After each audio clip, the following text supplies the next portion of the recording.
Good evening, America. Welcome to Water Break with Waterboy.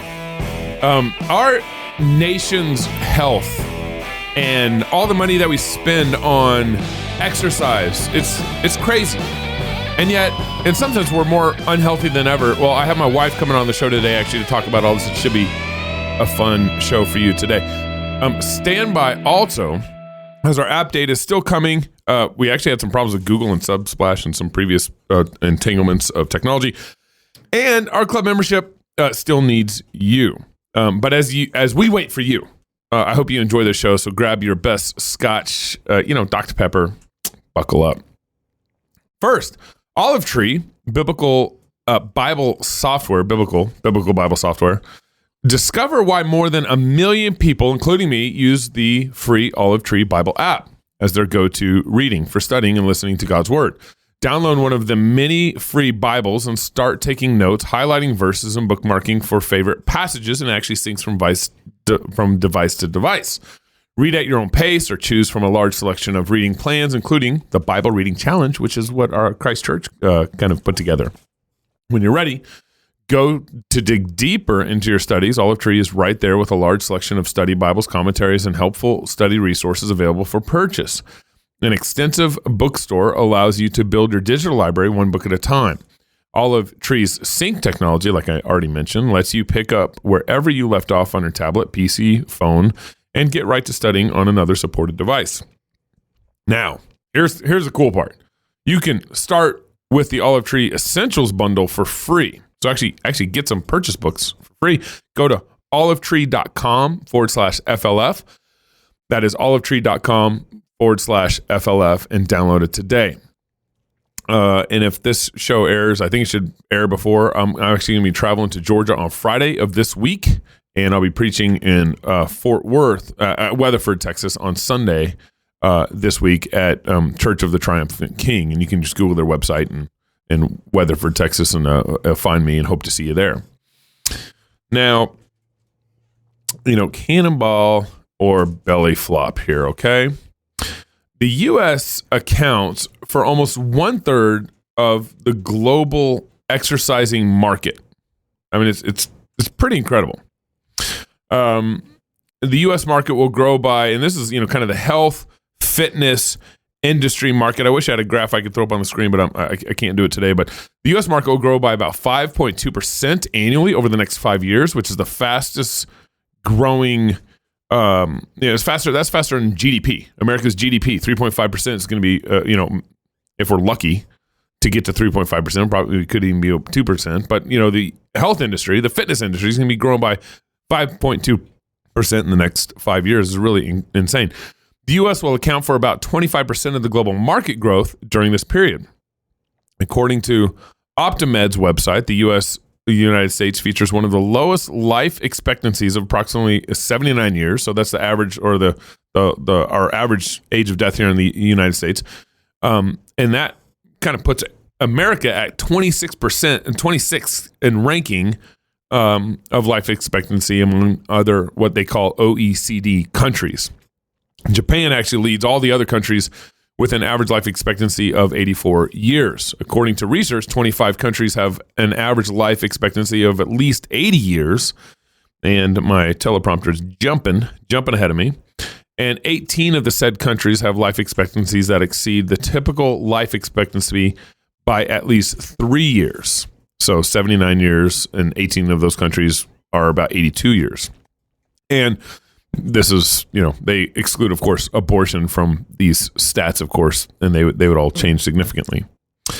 Now, the reason why I want to talk about the health industry is because, fitness, health, food, I'm kind of putting it all under a big umbrella, big label.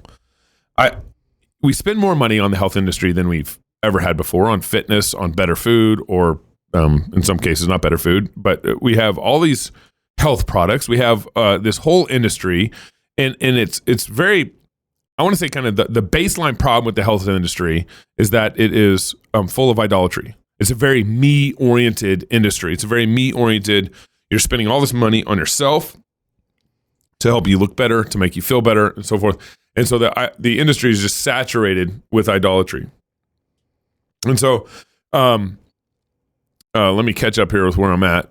We supposedly Americans spend, but in all this, so we have health, we have fitness, we have food, and then we also spend.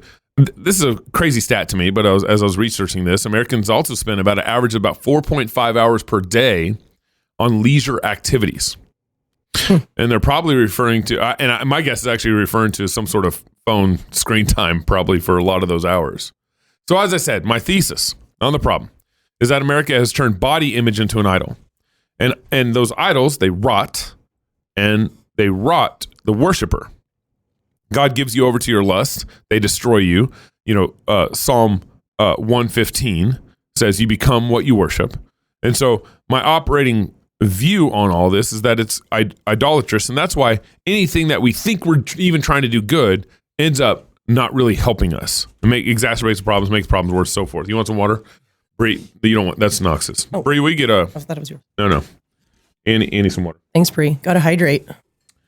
And so my operating text, my first place to start on this is because, we're called to take care of our body. We're called to be good stewards of what God has given us. But I always want to start here with the fishing, talking about the subject, this health industry, this fitness industry. I want to start with kind of where the Bible puts the emphasis. And this is from 1 Timothy verse 4.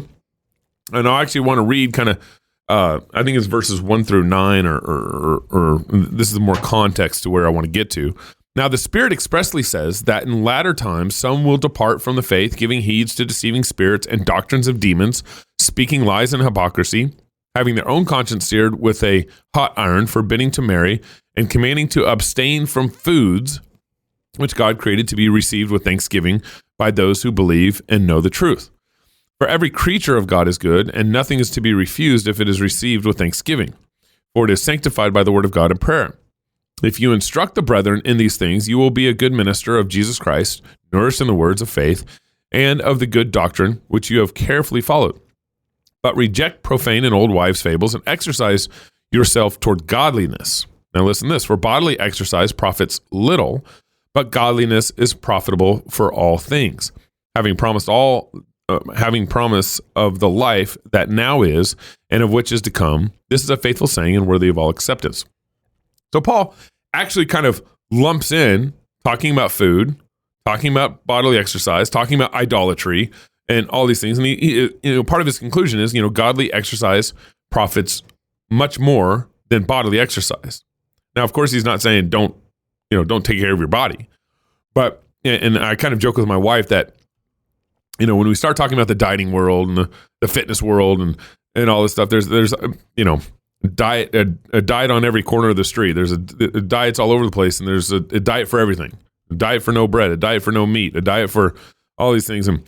And I kind of joke with my wife that any diet that conflicts with the Lord's Supper, which is wine and bread, I already have kind of a problem with from the beginning, or I'm suspect from the beginning. But of course, we live in a fallen world, and sin complicates these things. So I'm actually excited to have my wife on with me today on the show. Not only is she a wonderful wife and friend, but she has a serious background and knowledge on this topic. And so, actually, baby, I figured we'd just take a minute just to kind of talk about your background, your education, kind of how you, grew into, you've done a lot of, not only did you go to University of Idaho in sports science, but you kind of, did a lot of self growing and studying, not growing, that sells, this goes back to the self-help stuff. You did a lot of research on your own. Yeah. I think the pandemic really kind of kicked a lot of the research off for you in 2020. But why don't you talk about, what you major in and kind of some of your health background? Yeah. So I'm trying to think, it's like 15-ish years ago that I graduated from U of I. 2007. Yeah, someone else will do the math for us. It's about 16 years. It's a long time ago. Yeah, 16 years. Yeah. I went to University of Idaho, got a degree in sports science, and honestly, I mean, I still use it, and that's something, So I'm glad that because I don't use my university. I know. I feel like I got off a little better than a lot of people in other departments there, but I took some good classes, some of the upper level stuff I still use. Usually what I say to people is that a lot of my classes that were more on the exercise front, so like biomechanics of exercise, exercise physiology, a lot of those things that I learned still seem, as far as I can tell, to be true. Yeah, right. But it's what I've had to unlearn since then is some things with regards to exercise, but I would say 100% of what I was taught, nutritionally speaking, I've had to unlearn. Really? And basically, yeah. And I mean, at this point, you know, in my career. So anyways, I got out of there. I did a lot of group fitness. I became a personal trainer. I was a head trainer at a gym here locally until just a couple years ago. And of course, you're required to do continuing education if you're a personal trainer, obviously just to keep your certification. So you do a lot of that. And then I've had to just dig and research a lot of my own. As time has gone on, I've just sort of realized that a lot of what I was taught, and again, specifically on the nutritional side of things, like think food guide pyramid, things like that, just weren't true. It wasn't bearing out in the science I was looking at as time went on, and it wasn't anecdotally working for me, and it wasn't working for any of my clients. You know, when you try to give the advice that you've been taught and everybody just gets fatter and more diabetic, it's kind of like, well, you know, I've had to unlearn. And at this point, I just tell people, you know, with regards to what the government tells you, it's just like every day is opposite day. Well, really, what the government tells you. Just, I mean, especially with regards to food. It's sad, but it's true. Because there really is like a health industrial complex. Big time. So when 2020 happened, I started using the terminology medical industrial complex. Of course, people use that before me. I didn't make it up.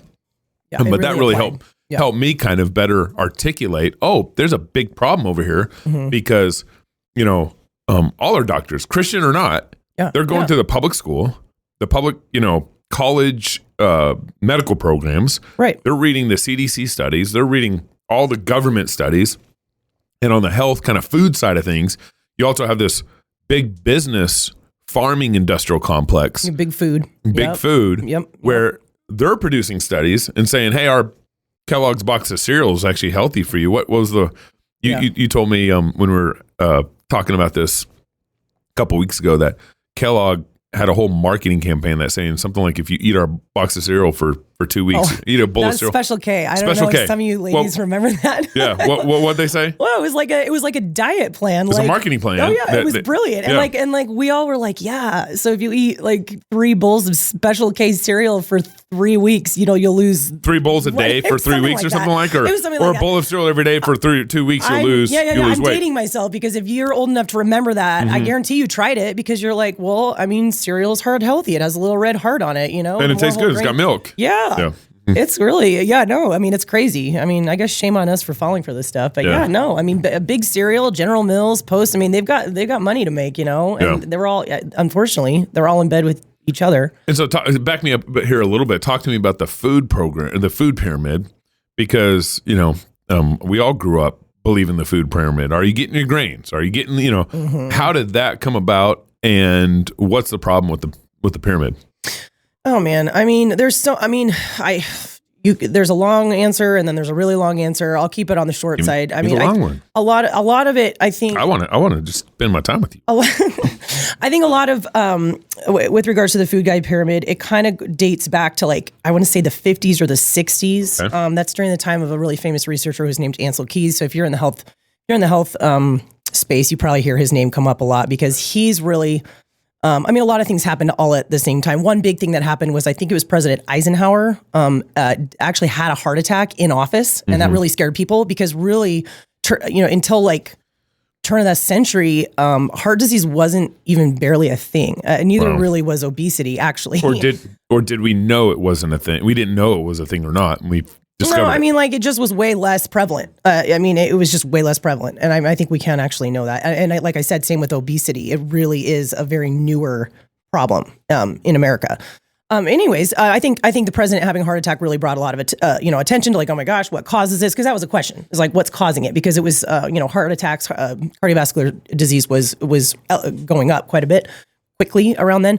And so Ansel Keys kind of for better or for worse, he's kind of has been well known historically to be the guy who really the question was, okay, either it's saturated fat that's causing heart disease, right? And along with that, elevated LDL, which that's obviously we know which side won here because we all have been taught that even to today. Like you want to keep your LDL down and it's saturated fat that's going to give you a heart attack. Or the other thing was, what is it sugar?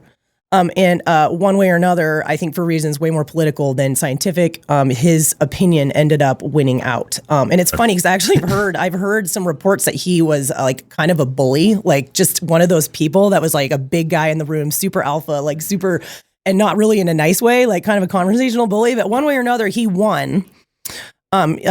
Even though, as far as I've read, he actually did a study a little bit later in his life, actually comparing, actually in this case, it wasn't so much sugar, but it was saturated fat versus seed oils, which is what we all eat now, thinking that the saturated fat was going to come along with a lot more cardiovascular disease, and it actually didn't, but he didn't sign the results, and they buried that study. Oh, really? Guys, the more you dig, the sadder you get. Really, the sadder you get. But anyways, it was right around then, and it wasn't, a couple, years go by, and then the government came out with, among other things, that food guide pyramid with, probably sponsored by a lot of big cereal, all saying that you need to, what's at the base of that pyramid, processed grains. So, eat your cereal. We're not talking like eating sweet potatoes here. They're like, eat cereal, eat granola bars, eat, highly processed stuff that a lot of other ingredients that we know are feeding into it, are not good for you, are in. And everybody bought it. And, keep your fat low. And really the fats from that point on that have insidiously replaced saturated fat in people's diets is these PUFAs, polyunsaturated fatty acids. Like engineered fats or something? Just your industrial seed oils. So oils that are made very cheaply from seed, so your canola, your cottonseed. Your now, how do you, because me and my diets, I sure and my do. health habits. He's a healthy guy, but thank you, baby. She's not telling the truth. He mostly eats what I feed him. I'll give him that. Mostly, that's true. He doesn't complain. And this is a salad full of meat. Now we just kind of read through 1 Timothy where said all food is good. What sanctifies the food is giving thanks to the Lord. Yeah. And then, of course, the joke I've had between us about Lord's Supper, any diet that conflicts with wine and bread is suspect of that diet. Yeah. But at the, so how do you kind of balance like not being persnickety and not being this, diet fad crazy lady, and also, really striving to enjoy God's food and kind of the fullness thereof? Yeah. I mean, that's a really good question. And I mean, I think about it all the time, as Christian. I've been in this industry of health and fitness for a long time now, and it's a terrible industry. I mean, it really is. It's not very Christian. Yeah. I wouldn't say. I mean, it's definitely an uphill battle, and there's a lot of issues with it for a lot of different reasons. I mean, I guess in my mind, there's a handful of different things going on, or a lot of different things kind of being true at the same time. I mean, one thing I think that we need to consider is, I think. All things are lawful, all food is lawful, but I think you can still make the argument that some is going to be better for your health objectively than others. And I think we can all agree with that. I mean, like, broccoli versus a Snickers bar, which one should you eat more of? I think Snickers. But I mean, so just in terms of thinking like, what should the majority of your diet be? And of course, even that word majority, that's a relative term. And I think some of it is just kind of comes down to the person and the family and what seems to be working for you and, all that. And that's fine. I think also you have to look at what in America right now, you have to kind of look at what we've done to our food, and you really can't have this conversation without that, because again, if you could probably make a really good argument that if most Americans just moved away from heavily processed, modified food and moved just towards more real food, the way it just comes out of the ground or out of the animal or whatever, most of our health issues would probably go away. So, some of it is that. And then the last thing I like to talk to people about, because again, back to your point, like we're supposed to, we don't want to be persnickety. We don't want to become this person who can only eat 3 things. I mean, I don't really think that's not fun. There's no joy in that. And I don't really think that's what God's calling us to. But I think one thing that you need to take into account is that here's one statistic. And actually, I don't even know if this is accurate. I was just listening to Ben Bickman, who is an expert on insulin resistance. And I think he said upwards of 90% now, or close to 90% of Americans right now are insulin resistant. And that's just basically fancy talk for pre-diabetic. 90%. Like a really high number. Now, how do I believe those stats? Because like the BMI, body mass index, it's like there's a number of stats out there that can be used, manipulated, or kind of like, I don't know. Well, that's fair. Yeah. I mean, part of it is you just need to do the more if you understood what insulin, that it's simply just a blood draw and you're literally just measuring fasted insulin in the serum. It's a really basic draw. It's kind of hard to mess up unless you go into it not fasted when you're supposed to be fasted. That's really the only way to mess it up. BMI, there's nothing wrong with that metric. I mean, it's just, you're just dealing with height and body weight. But then America says you're 40%. Right. They're 40% of Americans are fat. They're drawing because of BMI. Right. And of course, it's pretty easy to debunk that, though, because it's not taking into account muscle mass versus fat mass. I mean, that's pretty easy. So I got a lot of muscle. Well, I mean, that's exactly who I was thinking of. I was like, your BMI, they would it's say. It's all upside down. It's whack. It's muscle. Yeah. So, I mean, that's pretty easy to debunk. You're right to be skeptical, but I actually think, at least my opinion is that the fasted insulin is one of the most underrated and like accurate measures of somebody's metabolic health. And the interesting thing about it is that most doctors' offices do not, like if you say, hey, I want a basic metabolic panel, like a lot of people go in and get that done yearly, they'll look at your fasted glucose, maybe your A1C, but they don't ever, I mean, as far as I've ever seen, and the people that I've worked with and talked to, you have to specifically ask for it. And fasted insulin will be flagged high, will go high years before your glucose or your A1C. And usually what happens is nobody looks at insulin. It's slowly climbing like a classic American, I would say mostly due to our diets and that like what we just talked about, what's in our food. And then by the time your A1C is too high or whatever, it's like, well, you have diabetes now. Here's metformin and then they give you medication or whatever. Exactly. Yeah. So it's just like not a very preventative way to go. So I really have I'm very baffled why we don't talk about it more. We're not looking at fasted insulin more. But anyways, all that to say, according to Ben Bigman, who he's definitely an expert that I trust. Research guy. Yeah. And I mean, you come up with your people. As he's not Fauci. No, I trust him. Yeah. I think he's legit. And I think he does good research. And anyways, he's like, it's like, almost 90%. So all that to say, I think if you were metabolically damaged and really, really unhealthy, then you might need to not feast on the Doritos and the, whatever food, your ice cream, your whatever, eat bread every night. Your body just might not be in a place where it can handle that if you want to feel good and you want to heal, right? And I think, though, once you get yourself there, or maybe you are healthy and you never got there, you can afford to feast more. And I think that's fine. So I think some of it is just kind of like, it's got to be a little more nuanced than everyone should just be able to eat whatever they want. I mean, obviously they can because it's America, but if you want to feel good, if you don't want to get diabetes, if you want to be a grandparent who can actually play with their grandchildren and pick up their grandchildren, exactly. And I mean, I'm not talking. I mean, you can have a conversation about what this will do to your body and how you look and whatever. We can talk about that, but really, for me, I'm in it for like, what's going to help me be the best mom? What's going to help me be the best, employee, the best, member of this community? Be able to pick up your grandkids. Yeah, and thinking long term. And I would argue post millennially. Like, how are you even going to be alive? And I mean, American healthcare is really good at keeping you alive, but not in a healthy, thriving way at all. And I mean, I don't want that. And that ties in the industrial medical complex and how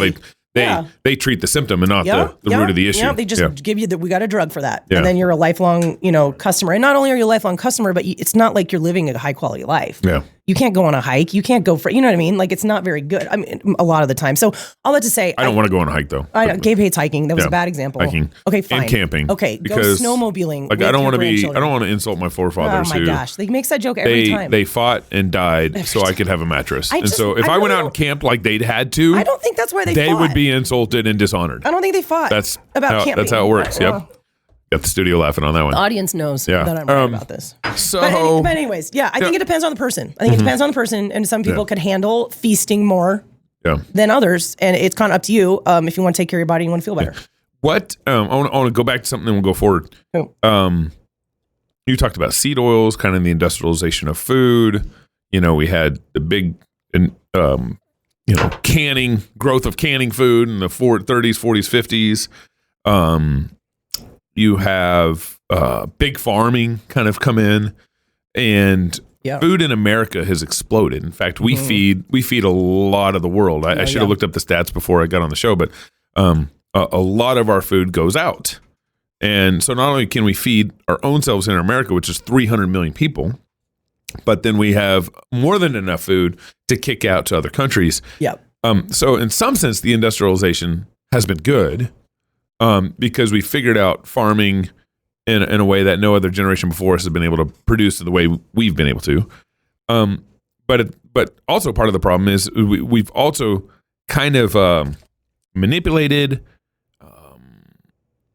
re-engineered.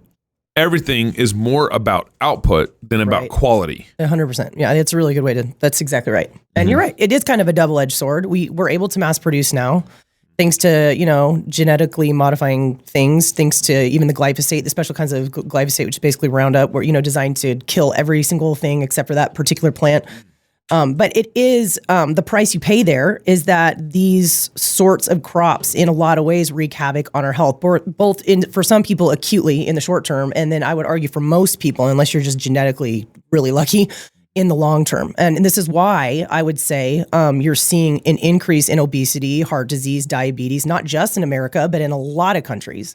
And you can really correlate, they all correlate pretty dang well, So, I mean, is it better to survive, with some lesser health outcomes than not eat at all? Probably, So I would never argue like, let's let people starve. I think there's a lot of good conversations that need to be had there. I think that if, and it's so hard. It's almost like talking about the public school system and like, it's like, where do you even start? Like, do you just shut them all down? Like, probably not.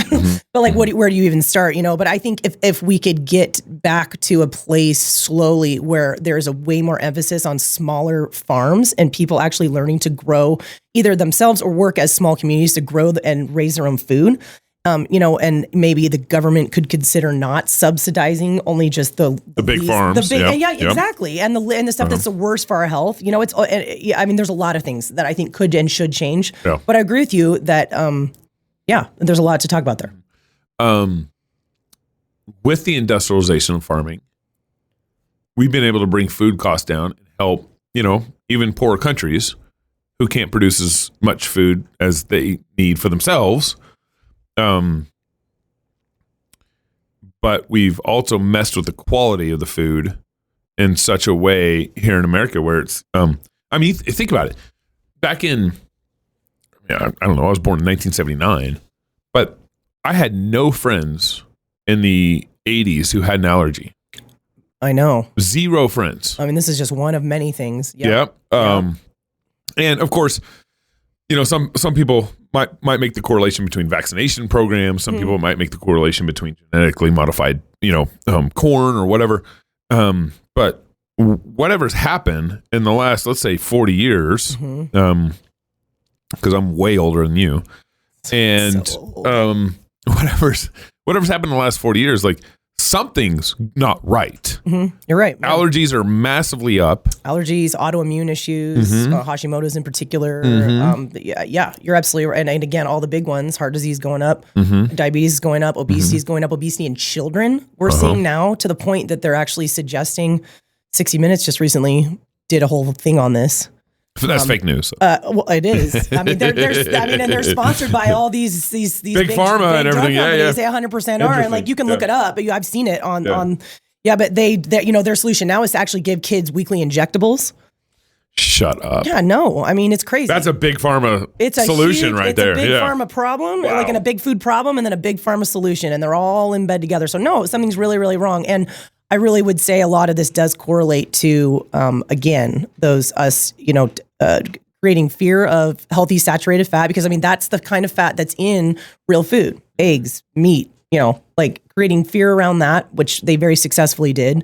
Really, really pushing the super, super highly processed grains as a huge part of our diet. And again, I keep saying it, but I think it's that big of a deal. Just the prevalence of the industrial seed oils. And I think you can really, really connect those to just everybody's health just tanking over the last several decades, which it truly has. And like you even just said, I think you did in your intro, this is like for our generation is, I think, the first one in a long time where life expectancy is actually going down. Yeah. Which is crazy given just the money we have, the medical research that we do, it's just crazy. So, I just, don't listen to the government.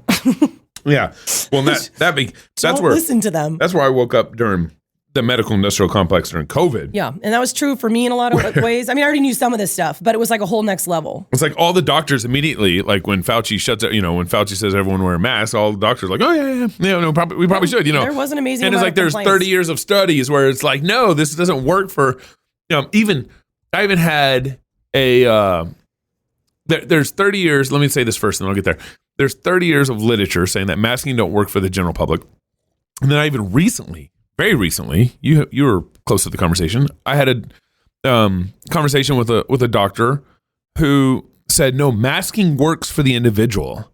It just doesn't really work for the greater population. Yeah, I know. I know. Well, I mean, and you have to remember that people, doctors wear medical masks for a lot of reasons, like blood splattering, vomit. I mean, things that are bigger that might work very nicely to keep those sorts of things, to help keep the surgical field clean. So there is a place, I think, sure, for N95 surgical masks and stuff. But certainly, I think it has been exhaustively found to be true that they don't work in the general public. Right. And the point really here of this conversation is like we're living in this world where our medical industrial Christian doctors are just believing everything they said they were told, believing all the studies they were told, never challenging them, never testing them, never. I remember me and you talked to our friends. We had some friends down in Texas. We were talking to them when they first had their when they were pregnant. They were trying to find a doctor. And they went to 3 different doctors, and asked them questions. What kind of doctor are you? Asked them. And one of the questions they asked the same 3 doctors was, "What do you think about vaccinating kids?" And this is back in early 2000s, I think, when their kids were born. And all 3 doctors gave them the same answer and referenced the same study. Right. It was like verbatim. Almost verbatim. Yeah, right. And it's like, and they're all different doctors throughout Dallas-Fort Worth area. They weren't close, I know. And so you have this medical, and this is going to get back to the health industry. You have this medical industrial complex where people are just not testing, not just automatically believing, and the information's coming from a godless government and coming from a godless institutional medical college system, and we aren't testing it. And so now take this back to the health industry. That's largely what's been happening in this kind of industrial health industry complex.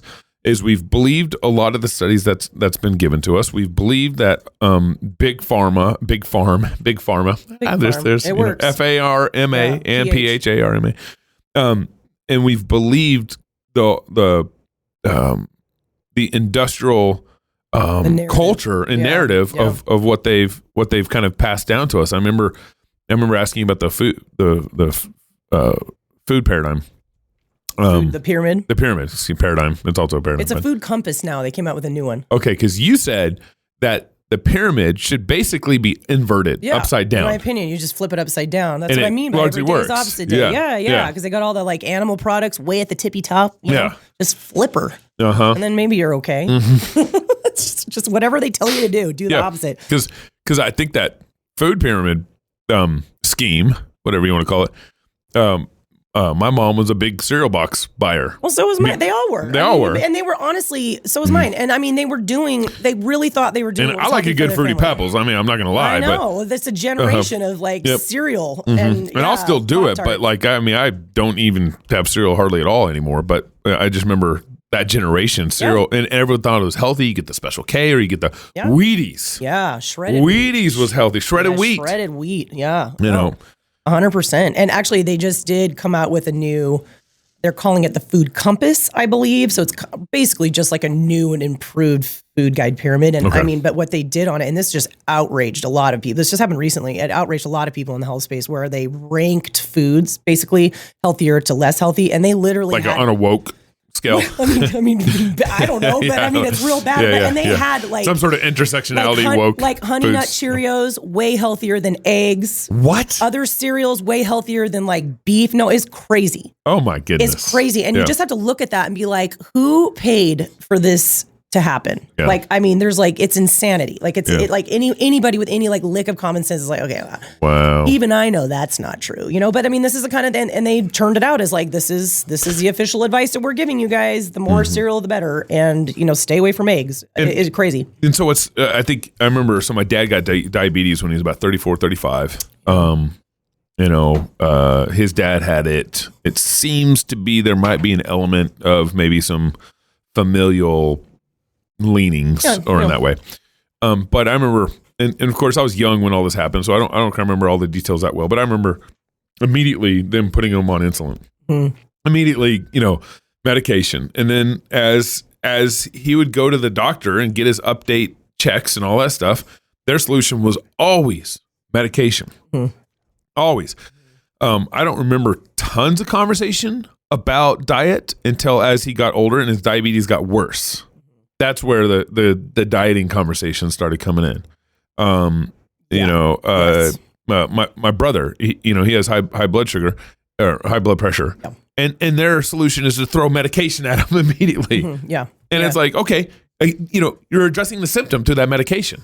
Right. And instead of getting to the root of the problem, and which a lot of and this is where the medical industrial complex is just so wicked in this whole process. I don't know. Now I'm kind of going on, but you're what are bringing your up thoughts? really good points. I mean, I agree with everything you're saying, and I deal with that frustration with the clients that I work with pretty much every day.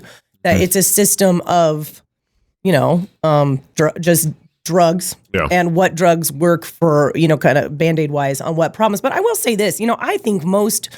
I mean, I feel like a bag on doctors sometimes, but I mean, I think most doctor, like the, kind of doctor that's just like in your hometown. I mean, like they're not trying to hurt you. No, but again, they believe the medical industrial complex. They haven't challenged it. They haven't studied it. Right. They're just receiving what they've been given. And we need one way our Reformation revival happens in cultures. Like we got to just change the way we gather information, believe it, and disseminate it. There needs to be way more skepticism. I think it's hard. I think it's hard when you throw years and years and years of your life into residency and clinicals and all that. You go through all this grueling education, and you're taught all government driven. It totally is, but you're taught it, and you're like, well, it should be true, And then you get into practice, and you start practicing. Like, and another thing you got to remember is that I would say, gosh, what did I read a statistic. It was like, was it 40% of med schools don't even teach? They don't even require a nutrition class. It was some kind of astounding.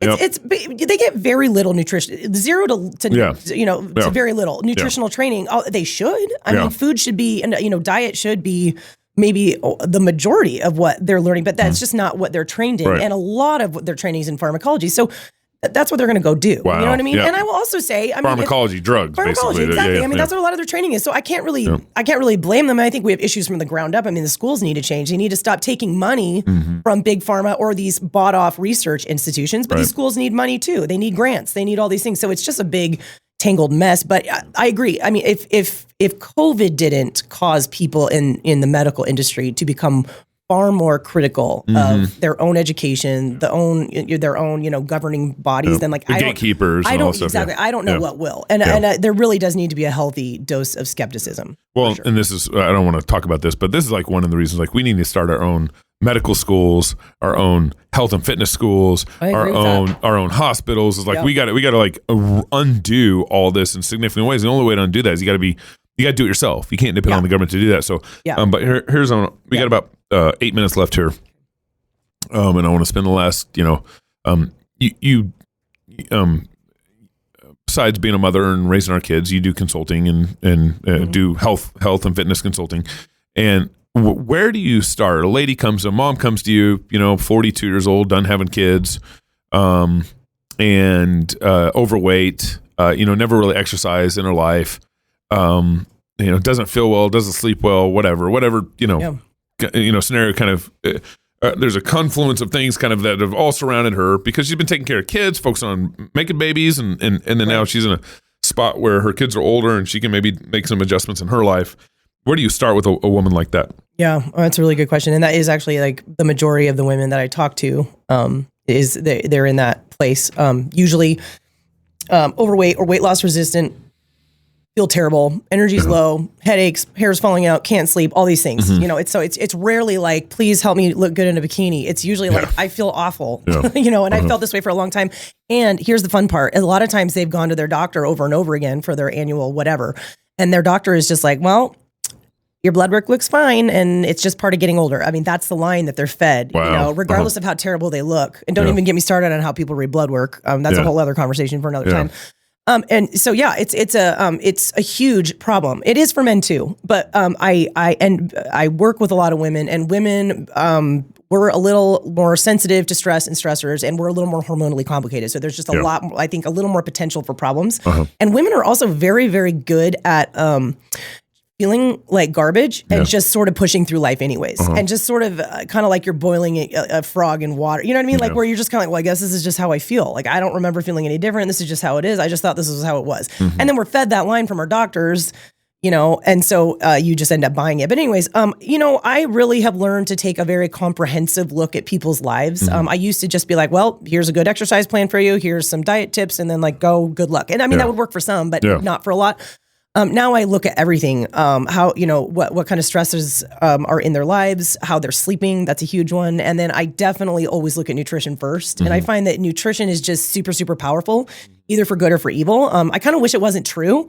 I mean, I'm a personal trainer at heart. I love exercise. Like, I wish you could just eat whatever you wanted and it didn't matter and you just go for a run and it's fine. And I mean, when you're really young, sometimes you can sort of get away with that. I mean, you're not really getting away with it. You're kind of getting away despite it, but it seems like it's working when you're young. But everybody hits 30-ish.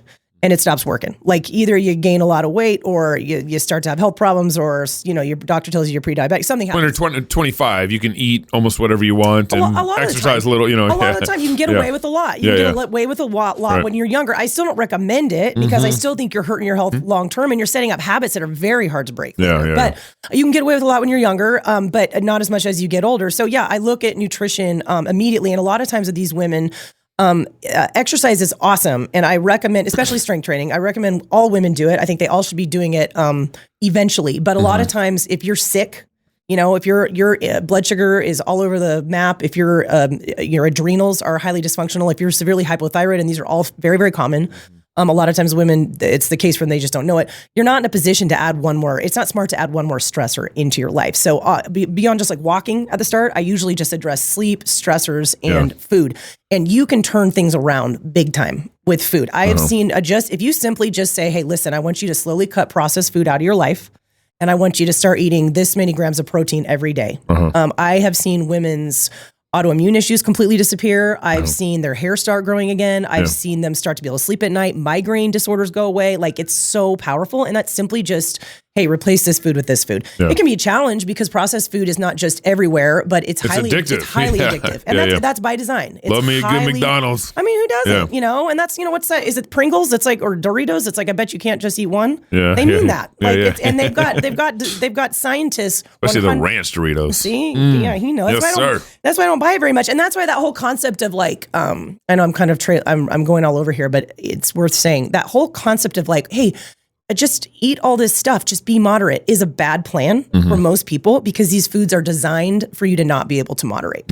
It's just by design. And you've seen it. Like, and you even see it. They got MSGs in them. They got all these. Oh yeah, all kinds of things. They call it a bliss point. And all these scientists, they're paid a lot of money to create foods that have the highest bliss point possible. And you're talking like big dopamine hit, like cocaine level hits with these foods. And so and I actually think it's helpful to know that because a lot of women will come to me and they're like, I just can't stop eating this stuff and I don't know why. And it's like, well, it's because it's addictive. I mean, if you're an alcoholic, you get to go to rehab. And, and no one says, hey, just keep drinking, just drink a little less. It's like, you got to stop at least for a while to get your brain unaddicted to this stuff, and it is very highly addictive. So anyways, all that to say, we look at food. There's so many things. Some women are just, the issue is that they've been under eating. They've just chronically dieted, I mean, the 90s, man, that was a big diet, hard diet, like, time. And so a lot of women and the shakes and the or just like the Oprah Winfrey, it's like just cayenne and lemon water for 5 days and you'll flush your system out. The body of your life. I mean one way or another, a lot of these women's metabolisms are just shot, so you actually have to work at getting them to eat more and like just like I said, healing their body, so anyways, nutrition, stress, and sleep are the big three. There's a lot to be said there. There's a lot to look at there, but a lot of this is free and not that complicated, and there's no drug for it, and you can't monetize it. And I think that's why the government's never going to tell you to do that. And then exercise should come later. Exercise should come later. Yeah. So. Wow. I just want to finish here. Got about 2 minutes left. How do you? One of the things I've appreciated about you and kind of your advice towards women is generally that you work with them, you help them kind of, maybe flip their pyramid in their life in some sense, right? Hashtag, flip your pyramid.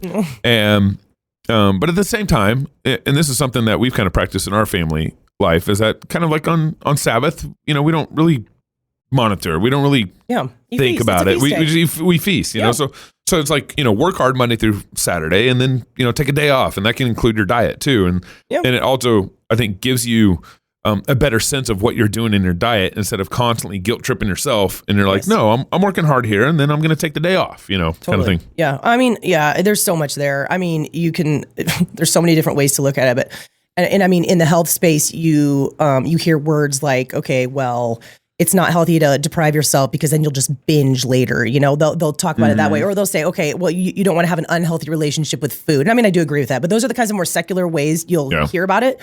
You'll hear people talk about it, and there's truth to it. But I think it's funny because I think a lot of people who are kind of more just secular, they're not looking at health and nutrition through a Christian lens. They're still stumbling to the same conclusion because I think it's just built into us that we need to fast sometimes. And then we need to feast. And I even have found like there's one guy who's pretty big name, Dr. Stephen Gundry. It's really funny. He's real big in the intermittent fasting space. He's done a lot of good work. He's helped a lot of people. But even he never mentions the Bible. I don't think he's coming from a biblical standpoint. But even he has all of his people do their intermittent fasting throughout the week, and he has them take the weekend off. And he does it simply because he's found that they're more successful that way. Yeah. They actually have more success because they get that break, they get that feast, they get that Sabbath. That's what I call it. So I just think it's really funny that I think we're made in God's image, whether people decide to recognize it or not. And we all need I mean, as most Americans, we probably could all err on the side of fasting a little more. And when I say fasting, you could actually fast, or you could just maybe stop eating Doritos all the time. Yeah. Fasting from one specific thing or whatever. Maybe fast from the ice cream a little bit. You know, if you're unhealthy or you need it's hard. I know. Maybe don't have that every day. But then we also do just as importantly need to feast. And I think that's spiritually true. I think it's mentally and emotionally true. And even physiologically, it's true. Because if you restrict too long, that sends signals to your body that you are in a time of famine, that you're in a time of stress, and that's when thyroids tank, that's when hair starts to fall out, that's when metabolism's downregulated. Right. So really, for all the reasons that I just mentioned, you really do need to incorporate some feasting. And then how often you do it really depends on what your goals are, where you're at, if you're already healthy, or if you need to heal. If you're in a place where you really do need to make some strides in your health, you're going to need to feast a little less. But I still think you need to do it. And it just depends on the person. That's really, really good, babe. Thank you so much for coming on my show. You're welcome. We've never done this before, and I've never done a show before. I like doing a show with you. I like it. We should you do. Thank you. Yeah. We should do this more often. Maybe next time with wine or something. Yeah. Yeah. Be good. I would do that. I do want to finish here. I think one of the tensions here is that we stop giving thanks for food. That was our text in First Timothy. We need to receive everything from the Lord. 1 Timothy chapter 4, receive our food from God, and give thanks for it, and put food in the right category in your life, as opposed to some sort of idolatrous place or health. And of course, we talked more about food than actual exercise here and health. But like all that, the health, the fitness, the working out, the body image, the desire for all this self-help stuff that comes in, that's all idolatry, and it's wrapped up in. And if one of the ways if someone came to me and started dealing with this problem, I'd first start maybe giving thanks. So you guys is my room next door? We're getting ready. Okay, thanks.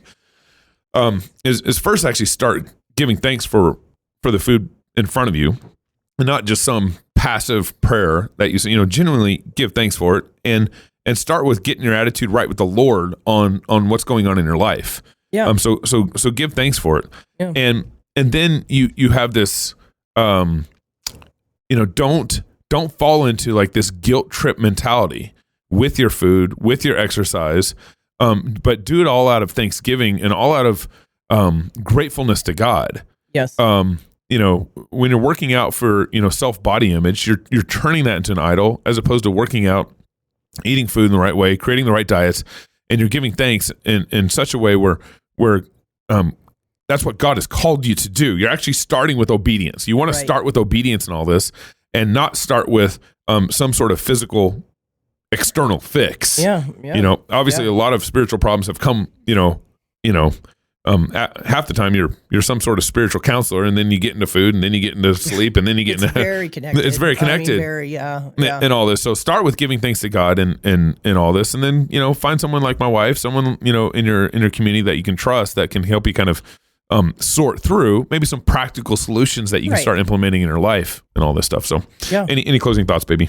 No, I mean, I think that's a really good thought. And that I've been just doing this for so long, and I will say that vanity alone, which really just the only motivator behind that is just going to be your willpower. It not only is that, arguably not a great reason to be pursuing your health and fitness, but also it just doesn't really work. Yeah. I mean, some people who are they're just willing to really white knuckle it and just starve themselves and be like, I won't eat the Pop-Tarts, I will run farther. I mean, they'll last maybe a little longer than someone else, but it never really works long term. Yeah. And I think, so you really need a better reason, a bigger reason, arguably one that's, seen through the lens of, how God created us and what God has put us on this earth to do. And your family life and who you are as a husband and wife. And where it will actually, you putting good, nourishing food in your body is going to allow you to take better care and better affect and impact the people around you. That's a far better motivator and a more long-lasting, sustainable motivator. And just a better reason, I would say, to just take care of your body. So I think that's really great. And I love the idea of looking at food, even if you do need to make some swaps and make some changes, a lot of us do, and that's fine. But whatever you land on, just look at it as a positive thing, like something that you're thankful to God for, because it's gonna serve your body, it's gonna nourish your body, and allow your body to do all the amazing things that God has designed it to do, as opposed to like the enemy or something that something that you're fighting against. You're working against, exactly. No, I think you're right. I think the mindset is a big deal. Yep. Thank you, baby. Yeah, thanks for coming on. Well, this is great. I hope this show was helpful.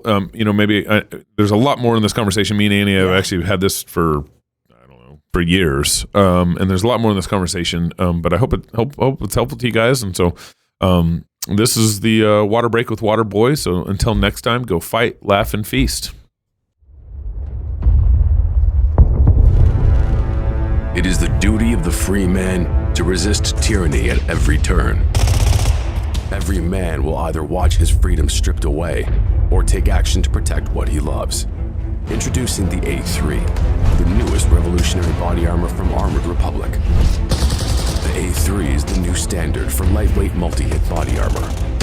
A3 plates are incredibly light at 4.6 pounds. The patented design captures fragmentation while remaining multi-hit capable. The A3 will stop up to M80 ball, yet comes in at only 0.7 inches thick. The A3 is the thinnest NIJ .06 compliant or certified composite standalone plate that includes the drop test. The A3 is the first of its kind, patent pending, that combines an alloy strike face with polyethylene backing, revolutionizing body armor technology by providing strength and durability while remaining sleek and maneuverable. The A3 is the new standard in lightweight body armor. The fight against tyranny just got stronger.